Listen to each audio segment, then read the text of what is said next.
What's going on, everybody?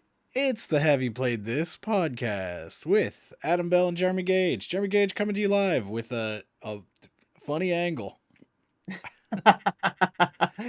Oh, it's gonna be a day. It's gonna be good morning, everyone. Good morning. Yeah, I'm getting a little whiplash here because I see. I don't know why. On the stream, it shows a little mute icon on you, but I can hear you just fine. So who cares? Yeah. It's a visual trick for the Can they audience. hear you? Yeah, I Can assume the they can hear audience us hear me? both. Great. If they're even here, if they weren't scared away by the 45 minutes of our favorite song. Oh, shit. Yeah, this is the Have You Played This podcast. I am Adam Bell. Find me on Twitter at AdamyBell. Get games, whatever, at AdamyBell.games. You've heard it before. Jeremy, you are Jeremy Gage. That's correct, Jeremy Gage. Draw your dice, podcast, make an umbral dive, doing stuff. Good morning. Hype. Hype that software can be hard sometimes. It's true. And then we end up with this. And Yeah. that's just the way it is. That's the way it goes sometimes. Yeah, what have you been up to, Jeremy? We haven't even talked since the last show, which is No, Jesus. I was dog sitting, game writing, thinking about stuff, and had a little play test of Umbral Dive last night. Very small, like oh in-person play test. It feels good. yeah, I've cracked a lot of codes. great. Yeah, I know how monsters work. I know how people work. Uh huh. I When you know when how you say monsters, do you mean big boss boys or little guys? both. Wow, Yeah. because I know that's different in your game. Yes. Yes. I've also figured out. I've sort of like figured out, what do I want to call it? Delving, dungeoneering, Go, keep stuff going. like Give that. me more. Exploring, Yeah. exploration. Uh huh. If the classic D&D pillars of combat, social, and exploration. I figured out the exploration pillar of my game. Is that a thing people say? Pillars. Yes, it is. Should this episode be all about figuring out the classic pillars of every type of game? No. You sure? Yes. I don't know. I'm thinking maybe. There's a low chance of correct guessing there. Here, I got one. Beak, feather, and bone. The pillars are Beak, feather, and beak, bone. feather, bone. Yeah, exactly. We nailed it. What's next? Adam, how have you been? I've been all right. I have been all right. Living my last few days of being a free man Oh yeah. before heading back into the mines of Capital, where we do made up stuff on computers that benefit nobody, but makes some rich guy's numbers go up and my numbers go up much less. That's coming soon. Coming soon to the tabletop podcast. uh yeah, you know that I'm excited for you that you got work and that it was an easy interview process per what you told me. So it was almost a no interview process in some cases. Yeah, it was. Because you know why? It's because no one wants to work anymore, Jeremy. It's true. They need the hands. They need the butts and You seats. know, there's all these jobs out there. No, that's terrible. I'm not gonna fucking pretend to be a weird chud on this show. Again, this isn't a political show. I mean, it is a political show, but it's not one where we explicitly make fun of weird conservatives. That's always happening in the back of my brain, but you know, you got to do it right. Is it the pillars of the Have You Played This podcast? What are those? Let's see. Education, Mm-hmm. accessibility, What the fuck? and What do we? there might only be two. That's it. That's everything we do here. Education, accessibility, Uh huh. making game design easy for other people. Oh yeah. And community. Uh-huh. Community could be another pillar. Keep it going. No, that might be it. There's at least 5 pillars to every podcast. That's like No, one of there's the not. it's one of the No, universal laws you're of making that up. podcasts. That's Yeah, not true. I've read it on podcast.com. But no. It's where I study every day before we start the show. I read all the pillars. Yeah. It's community, accessibility. What was the first one you said? Education, doing bits. That's definitely a pillar of any good podcast. And what was the last one? I forget. I think it's awkward pauses. Yep. That is crucial to any good podcast design. Yeah, you got to keep it a little bit uncomfortable to listen to. Just a little bit.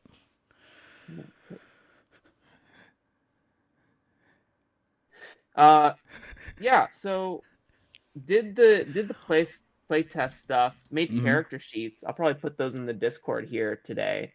I made cards. There are cards now.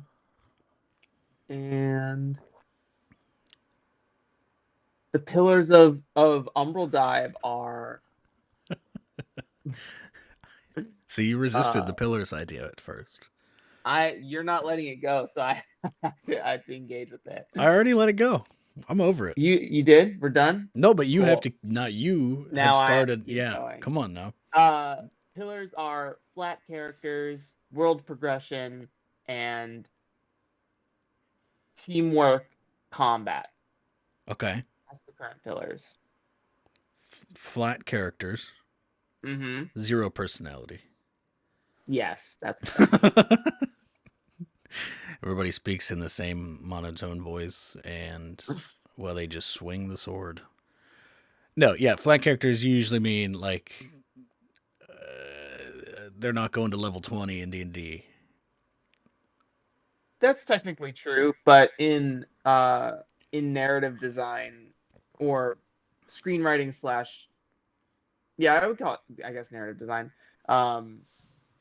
Flat art characters are characters that don't change. They have an internal want or need or truth about the world, and that truth will never change throughout the story. So, like, an example is Marty McFly from Back to the Future. Marty doesn't learn any lessons about his life, doesn't change as a person, but still gets everything that he wants at the end of the movie.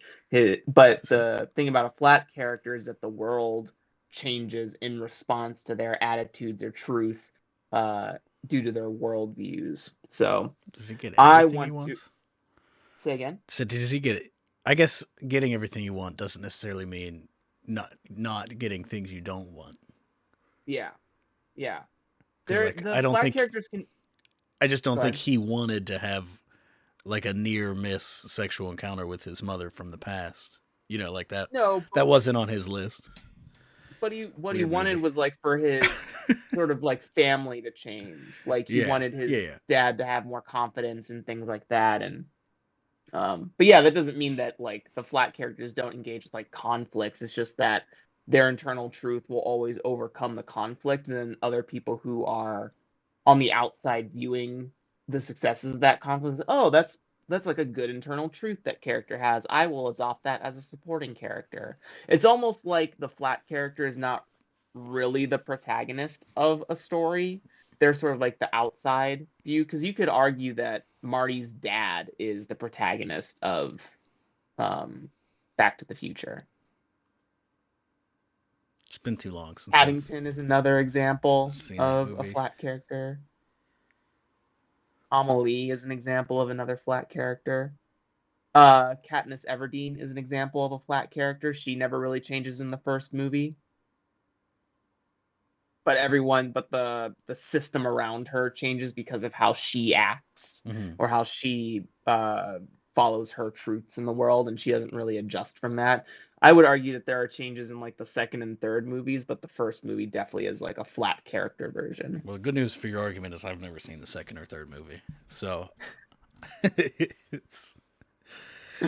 that's interesting. So tell me about that with Umbral Dive. Like, how can you as a designer of like a trad game with all of this like combat tech and obviously you are doing narrative stuff, but like you are focusing a lot on like mechanical stuff, Mhm. right? How do Mhm. you how are you going to bully the players into having flat characters in this way? So it's one, there is no progression for characters in the game. Like there's no level up experience. They don't have to like buy stuff. Like they're nothing about their character is going to change outside of the combinations of abilities that they have. That a flat character isn't a character that doesn't like gain new skills physically or new like mental ways of thinking, but their truths ultimately never change throughout like a narrative plot. And in Umbral Dive, I'm kind of reinforcing that by explicitly saying like there's no progression for the character. Your character's not going to change in terms of like strength or anything like that. You can play a version of Umbral Dive that is like focused on the characters at the table, Uh-huh. but it's following sort of like the Iron Sworn style of stats as well, or PBTA style of stats where like you'll pick a stat set and that won't change. Like you don't get additional pluses or minuses as you play the game. Um, and the things that you're changing about your character aren't like magical power or anything like that. You're just like switching weapons out as loadout. So like I'm using a greatsword this time, or I'm using an axe this time, or I'm using a bow or a pistol this time, or something Yeah. like that. So that doesn't really say like the character's changing. So the first part of it is sort of showing that like your character isn't going to change throughout your campaign in terms of like In terms of their personal quest, mechanics. in terms of mechanics, which Yeah. hopefully will reinforce the narrative part of it. The other piece of the puzzle is that there is world progression in the game. So the Mhm. world will change mechanically by how the characters present themselves. So in the narrative or in the setting, there's a magic called Glimmer. It's like a psychic energy that the world has. Like the world developed its own psychic energy. And then the transhumans of the world can access that as psychics. They're called sirens. And um, they have what's called a Glimmer Harmony. There are 5 colors of Glimmer, which are similar to the 5 colors of Magic the Gathering. And then as you play an adventure, you award players influence and renown. Renown is for the party, it gains them trust and access to new areas in different regions in the world setting. But influence is a currency you sort of like manage individually. And by the end of the adventure, whoever has the highest influence, their highest Glimmer Harmony will influence like the Glimmer Harness sort of decides like the player's worldview, right? So an example is Red Glimmer is all about like freedom and action and following your emotions first before sort of like thinking. Not that Uh-huh. you're like a ragey idiot, but like you are just feelings first, your intuitions, and it's all focused around like not being tied down by structure or by other people's morals or values. You're just sort of like a very strong independent person. Yeah. And if Red Glimmer is your highest glimmer, that's sort of like your overarching worldview. You as a role player can engage in that in whatever way you sort of see fit. But by the end of the adventure, if you're the person with the highest influence and that's your highest Glimmer Harmony, then the NPCs you've interacted with sort of like bond with you. They like look at your actions and the way you perceive the world, and then they make adjustments. So, like I might release a campaign book or an adventure book or something like that, where like if the highest Glimmer Harmony at the end of the, or if the highest influence of this type is present at the end of the adventure, the NPC will make this decision, sort of like a red glimmer oriented decision. So, an example I have is, or sort of like mulling over in my brain, is that a prince is trying to decide like what to do about a, um, I don't know, a rebellion, Yeah. right? There's like some sort of like faction that's trying to maybe throw a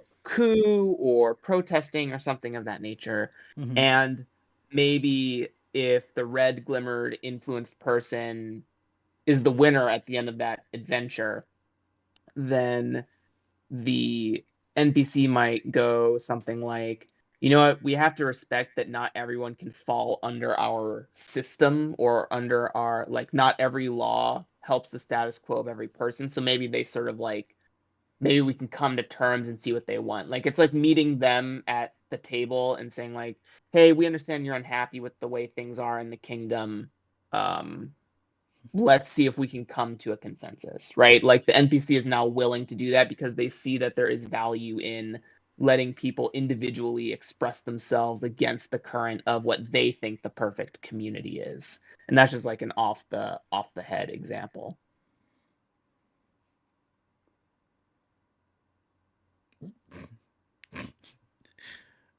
I Hello? Yeah, hi, hello. Can you hear me? Hello? Yes, I can hear you. I don't know if I get it. And I don't know if I get how um because it's like an interesting goal that you have to enforce this type of character arc. Like if I'm a red guy, red glimmer guy, and then I soak up some blue glimmer, Hmm. it doesn't that change my character as you're saying? Sure. So that's like an optional rule that like you can swap Glimmer harmonies. Uh There is like a piece of it that's like either there's a version of play that like you have to stick with your Glimmer harmony once you make your character, and then if you want to change, you just make a new character because it's pretty yeah. easy to make a new character in Umbral Dive. Um, but if you wanted to do like a more, the Umbral Dive is designed for like shorter character campaign structures, like shorter amounts of sessions. It's not like you're playing the same character for 50 sessions. You might play Okay. the same character for like 10 sessions. Right, because you Um, have previously talked on the show that you don't do a campaign longer than like I can't remember 12. the number. 12. I was gonna say Yeah. 11. uh, but yeah, it's designed for like shorter campaign structures. So there shouldn't be like, you shouldn't have like months and years passing in your game. And maybe you do. So then, if that adventure or season ends, maybe you bring back that character and there is a Glimmer Harmony change. You just remake that character, say, you know what, their worldview has sort of changed, and then you can ride that worldview for the next campaign or adventure or whatever it is. Yeah. So there is always a way to sort of like do character focused progression, Uh but the idea of my design is that you'll play such short amount of sessions over the course of an adventure or campaign, whatever word that form takes, hmm um, that you won't really have the opportunity to shift within the adventure. You might shift on like reflection of the adventure, right? So if you're playing with a bunch of friends and you have like a blue glimmer person that you're like, I really liked both like the blue glimmer magic and I also liked how your character sort of played. I would love to like be blue buddies or something like that in the next Blue adventure or buddies. whatever. Blue buddies. Interesting. Yeah, I don't know. I think that is. I'd like to see how it plays. I think I could squeeze out a non-flat character arc within the framework you're describing, and I probably would. Uh, Sure, and that's fine. yeah, but you're saying that you want it to be flat, which is that's just the part that is interesting to me because There is there I is just no incentive to change mechanically, yeah, I but guess is what I'm saying. yeah, but also I think I rarely see the incentive to change come from mechanics of games.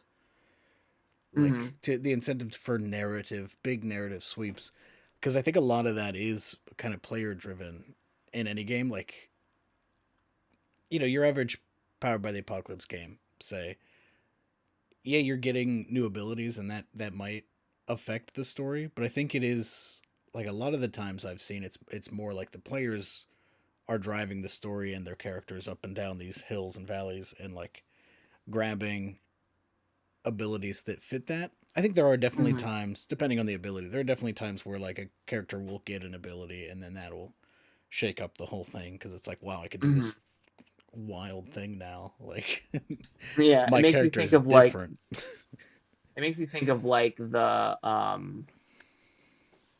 is it the geek or the paranoid or something in Monster of the Week? There's like a character who's like a conspiracy theorist, and they Hmm. often get abilities that kind of like shake their whole worldview. Yeah. Yeah. That's true. It's interesting though, because like I guess if you look at like OSR stuff, there's Hmm. no fucking character progression, narrative character progression provided by the mechanics of most OSR games, but you can still do it and probably and like Yeah, do it. I would even argue D&D is like what is getting the ability to transform unless I'm really focused and like doing a lot of heavy lifting in a D&D campaign when my druid can suddenly shapeshift into an air elemental. hmm I whenever that did happen, I we didn't even it just started doing it and we didn't talk about it in the story because that's not the type of story that game tells. yeah. So it's just, yeah, I it's think like an interesting way to push on, or it's an interesting goal that you have to like try it's to kind of enforce like this, and then the way people will either follow your lead or defy your will yeah. as the designer. Like I think both will lead to interesting stories. You could kind of consider it like my take on the alignment system or the alignment recommendation in 5e or like the alignment system from past D&Ds, because in past D&Ds it was like sort of strict like what sort of spells you could use, and it would define what classes you could pick, and it would define like um how you should interact with the world, which led to some like toxic things. I totally understand. I'm actually Uh, lawful good. yeah, actually. Uh, but yeah, I would, if anyone's having a hard time parsing like how this Glimmer Harmony influence thing works, it's sort of along the lines of what maybe some people wanted alignment to be um in D&D, but it's a little bit Yeah. more loose. Like you could channel the want for freedom as a red glimmer person, or like the the feeling to act in a lot of ways, right? Um, and those glimmer harmonies also come with like things they sort of commonly dislike. Like again, red glimmer people don't really like inaction or like caution.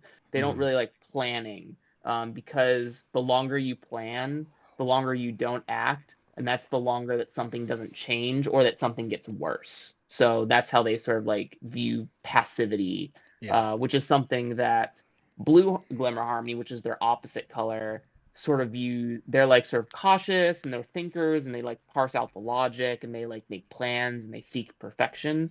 So that takes time, and so they often can come at odds with each other of like, well, we need to act. Well, we need to make a really good plan first, and it's sort of the difference of those two people. And then you get all the other colors in the mix, and then everyone's arguing with each other or making friends with each other. There are ally colors that sort of think in similar veins, like um, red and violet, which is black from Magic the Gathering, both have like a strong will of independence, but they have it differently. Red does it through like thinks that everyone should live a free life and that no one should be bound by structure, but they also have high empathy for like friends. Like they will do anything. They're like very loyal individuals and sort of like sacrificing in a lot of ways. Whereas black or violet in this case is also about independence, but they are very amoral about it, and they'll do whatever they can to make sure like it's a self-preservation thing. It's like no one's looking out for me, so I'm going to look out for myself any way that I can. Mm-hmm. And it's, often in Magic that's seen as like evil or bad because it's amoral, but it's just like there are people who got burned in life, who people lie to them and trick them and pulled one over their eyes, and now there's just sort of like, oh, is that how the world works? Because that now I'm going to engage in it that way because that's what I've been taught. So Mm-hmm. uh so yeah, that's like the interesting thing, or that the interesting thing I'm trying to do about my own personal quote unquote alignment system. Yeah. Yeah. All right. And you can vibe with it, and you also don't have to vibe with it. Or you could be multiple glimmer types at once, and that can mean something Yeah, as I was well. gonna Like not ask. everyone is just red, or not everyone is just blue. They're different combinations of I was all gonna, these colors. how much color theory you're gonna be doing here. So much. Can There's you a ton. like There's a lot. if I mix two, and then second question, if you're doing color theory, are we talking visible spectrum mixing or paint?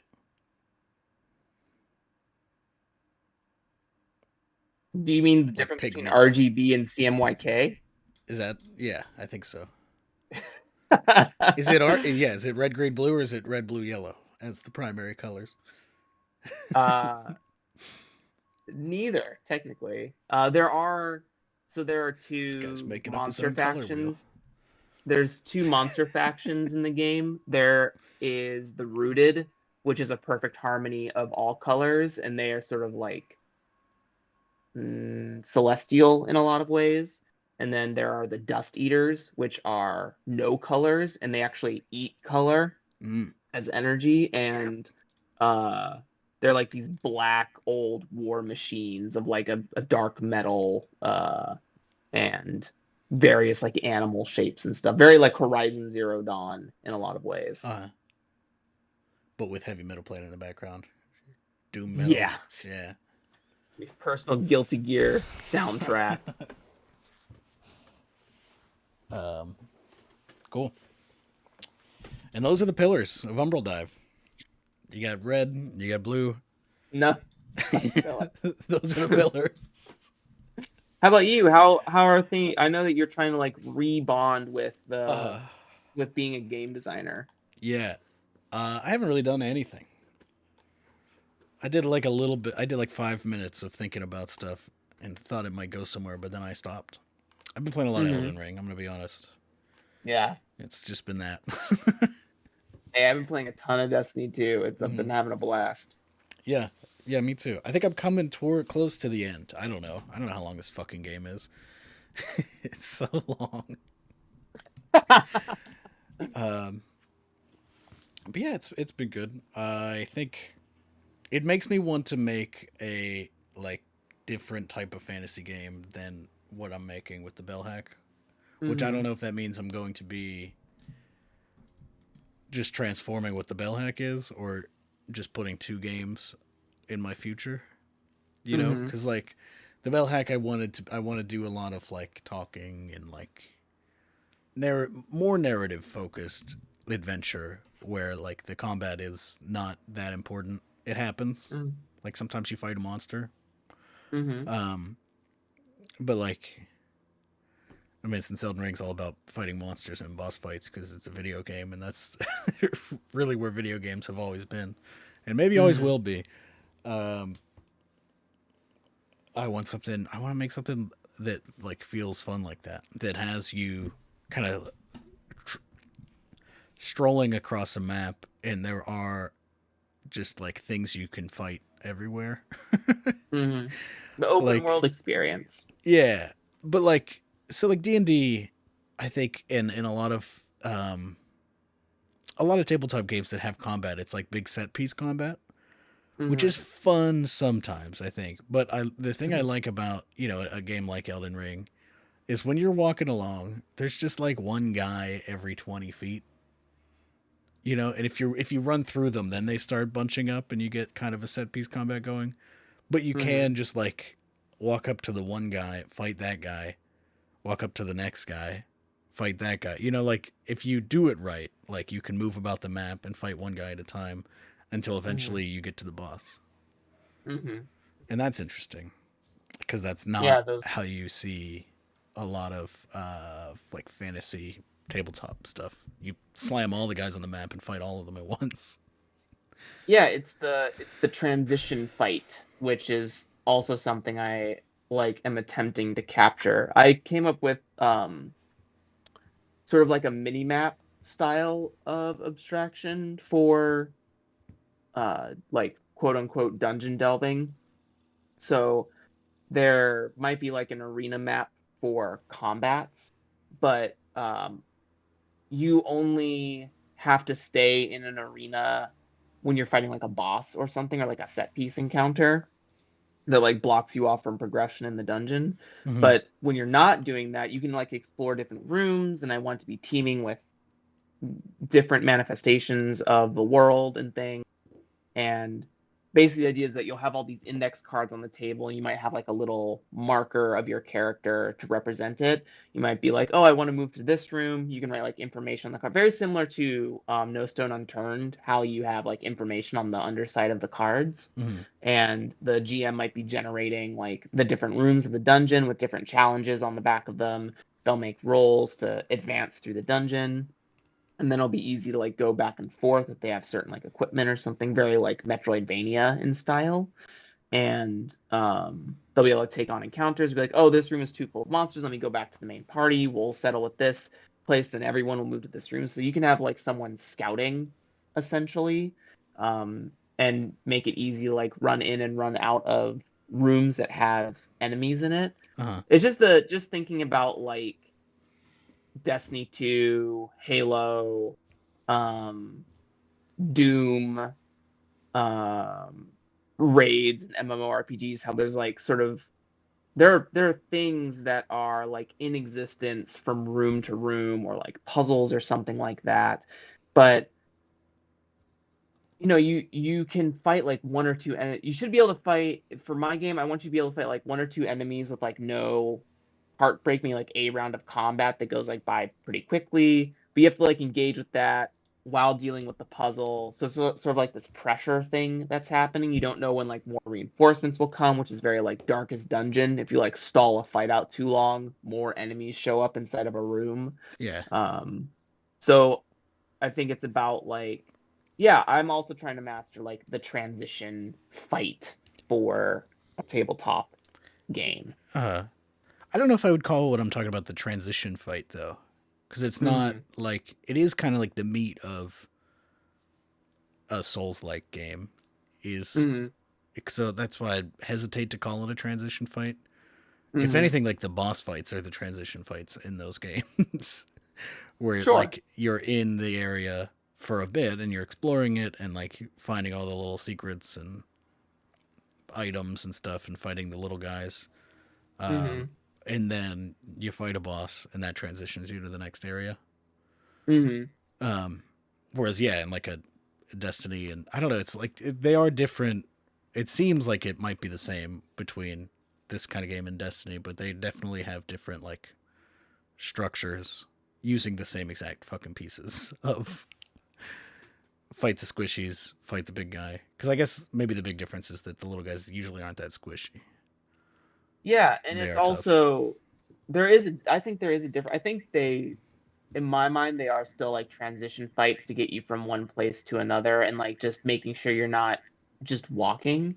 But I think the difference for like Souls games in their, what I would still call transition fights, is that there's a bigger color of um I want to say like either uniqueness or discovery in those, because it is like each for Destiny 2, not every transition fight feels unique. Like you're dealing with different combinations of enemies, but there are only so many to Yeah, like parse in that game. right. And most of Whereas them, you in just shoot them in the head. And that's the way you kill that enemy.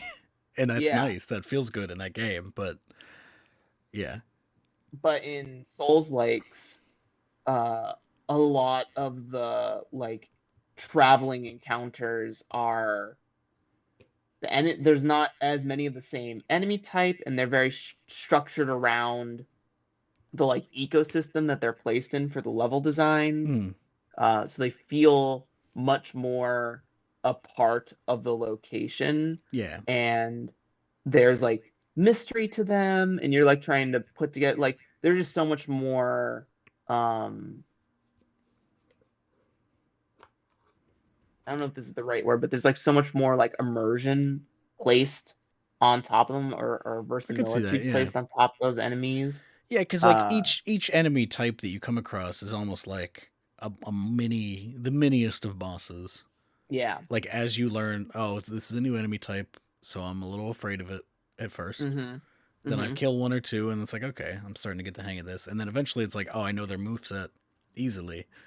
Now, Mm-hmm. anytime I come across a little vulgar militia guy, I know that he's going to do this beast claw maneuver and shoot shards at me from across the map. And all I got to do is dodge that, get close, hit him once, and he's done because he has very low poise. But at first, Uh, it's like, wow, these little guys hit hard. I got to go. yeah. Yeah, and it's also like you're learning about the area through the creatures as well, which is Mm, kind of actually similar to like Metroidvania games or Castlevania, because different sections of the planet or different sections of the castle or whatever have their own, or Hollow Knight. Hollow Knight is a really good example of kind of similar transition fights or traveling encounters uh to Soul Likes, but not similar to like Destiny and Doom. Destiny and Doom, I would say, like are more random in terms of like a chess battle. Like you know all the pieces in chess: pawn, bishop, rook, knight, queen, king, and the mutations of play are in how the pieces move, how many are left on the board, like what the board state is. It cares about the board state. Where I think Hollow Knight and Souls likes, and I guess you would also call Hollow Knight sort of Souls like slash Metroidvania. It's a lot of things, um, which shows that genre is kind of bullshit, but uh, they feel like a part of the world, and their abilities, their pieces, their lore are all tied into the ecosystem or level that they're designed around. And yeah. you learn about that level through the enemies, and you learn about the enemies through the level as well. So like I'm making up something. I don't know anything about Elden Ring currently, but if you're in sort of like a jungle dense area, your real world human mind starts to think about like, oh, jungles, like what sort of like things live in a jungle. Maybe not consciously, like that may not be a conscious question, but you see like sort of jungle style architecture or terrain, and then you parse together like, oh, this is a jungle area. What's my experience with jungle areas? And then is it poisons? Is it like colorful birds or animals? Um uh is it like dangerous bugs or something to that nature, like when thinking in terms of like interacting with just the environment. And then I'm trying to not make any sweeping statements about peoples or cultures that could be related to a jungle, because there's so many different types. But as far as like ecosystem of a jungle, of Mm, a tropical place, you start thinking about what could live there and how does it defend itself, right? And then you engage with an enemy which may subvert that, invert that, or live with that sort of ecosystem. And then you're like, oh, this isn't really like a jungle.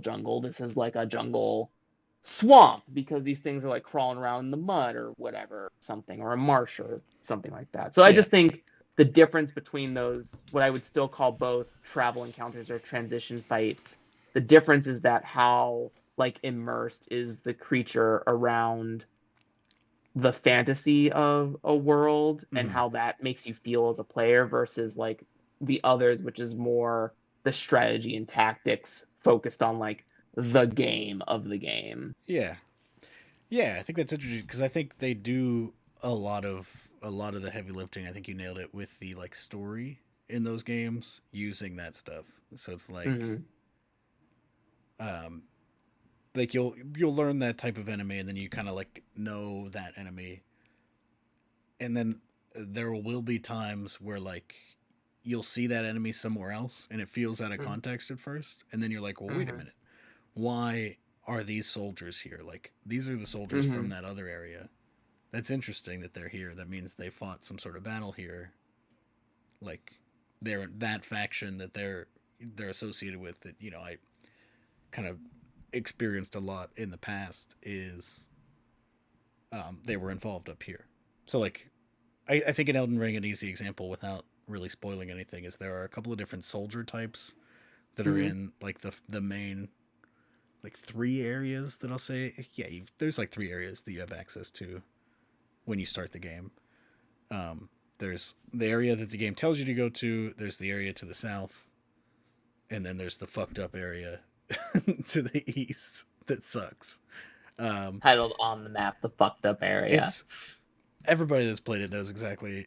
It's just red and bleak, and they invented a new type of poison for this game. The main, like the lead, on the Souls games at From Software loves poison and poison swamps. And I've read a couple of interviews from him about it where he's just like, yeah, I just like to imagine ways that I would like to die, and then we put those in the game.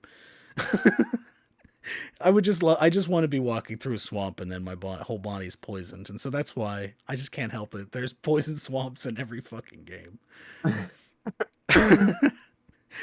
which is wild to think about. But because then you start thinking about that every time you play that game. You're like, he wants to die like this. He wants to be walking along, and this big mutilated bird just comes and pecks his head out. Like, come on, man, Jesus. seek help. Um. So yeah, so those three areas have like three different types of soldiers, uh, and like in the fucked up area, those soldiers are fighting. Like sometimes you walk across like an active battle where like those soldiers are fighting these like horrible monsters, and you're like, okay, so these aren't, they're not. Everybody fights me for some reason because it's a video game, I guess. I get it. but but these monsters are not associated with the soldiers. They're Mm-hmm. different. And so then when you see those soldiers or those monsters somewhere completely else in the game later, it just throws you into a different place. So I don't know. How do you capture that? How do you capture all of these things that make the combat interesting in that game into a Mm. tabletop game? I don't really know, but I kind of want to handle it, or I kind of want to figure it out.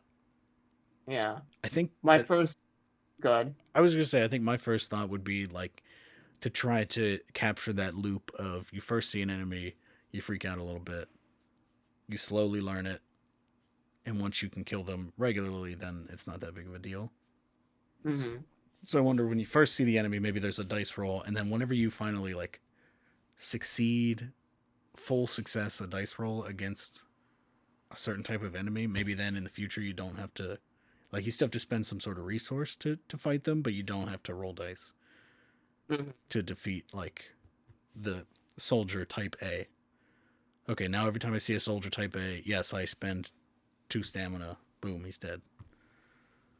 Part of the game could be like journaling a bestiary Mm-hmm. sort of thing, and you could, and this is like a great maybe like expansion production idea, but you could like have in the book one, I think it's like terrain locked. I think it's like ecosystem locked, where you say like this creature type can only show up in like these 3 of 11 terrains or whatever that looks like, to help say like, oh, I'm going to be entering a jungle area, which means I can roll any of these Mm-hmm. beasties, like a terrains table.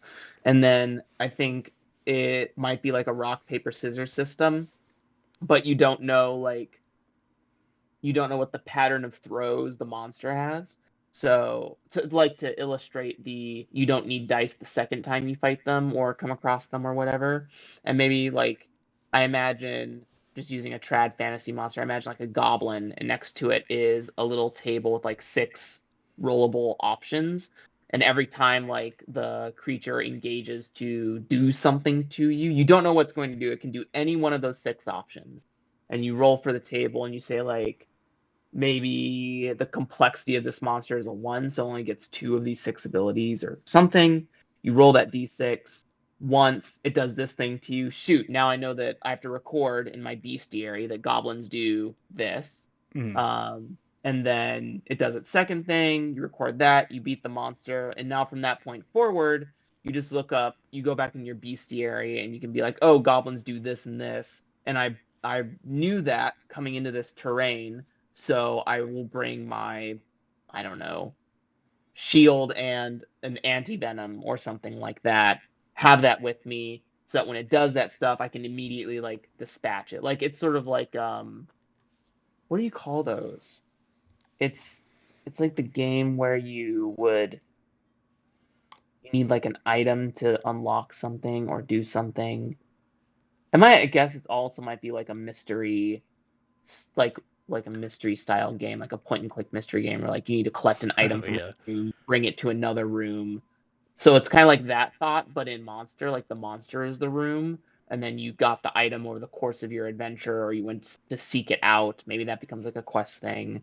Uh, and then that sort of like lets you dispatch that monster easily. And then you can have like a treasure chest or something that, if it's like a Souls, like it's at risk for like being stolen, but like a place where you hide items in different locations or regions in the map. You store some stuff. They're like, okay, when I come back to the jungle, I'm going to visit my chest, pick up these items, and then traverse the jungle, then drop these items off at another chest, and then take my desert items and then go into the desert, right? So you can like have regional loadouts, stashed places, and maybe part of like the danger is those things can get stolen or broken into or something. Or it's magical, it's like a pocket dimension for like in Bloodborne or whatever. All thoughts. All thoughts. Yeah. I think there's a lot of stuff you can do with that. I'm thinking a card game. Mm-hmm. You can do kind of like follow your logic a little bit. Have cards, have like different small decks of cards that like both do the moves that the enemies do. So if an enemy Mm-hmm. has like 3 moves that you have to learn, um, and then also the loot that they drop, which Mm-hmm. will have like lore about them. Because I mean that's how, Mm-hmm. like, I only know that the funny little guys in Elden Ring are called the Vulgar Militia because sometimes they'll drop like the Vulgar Militia saw, and it's like, oh, that's what they're called. Weird. Hmm. Why are they called that? I don't know. Maybe I'll read this item description. Yeah. Um, yeah, yeah. We could do a lot of stuff. Card games, Mm-hmm. huh? Mm-hmm. We're Hmm. both doing it. Cards, baby. Put lore on there. Maybe I should. Maybe what I really want to do. Maybe what this game is doing to my brain is I just want to build a big fucked up world and make players play in it by baking it directly into the game. I see why people do it. Mm-hmm. Mm-hmm. You're gonna have to work Mm-hmm. against me to play this game in your own fucking world. Go ahead. Don't you hate that? Yeah, like as the player who always does that, Yeah, doesn't yeah, play Blades in Duskwall, doesn't do, yeah. yeah. Even though it's so ingrained. It's so ingrained, but who gives a shit? I'll do what Yeah, I want. you don't. Yeah.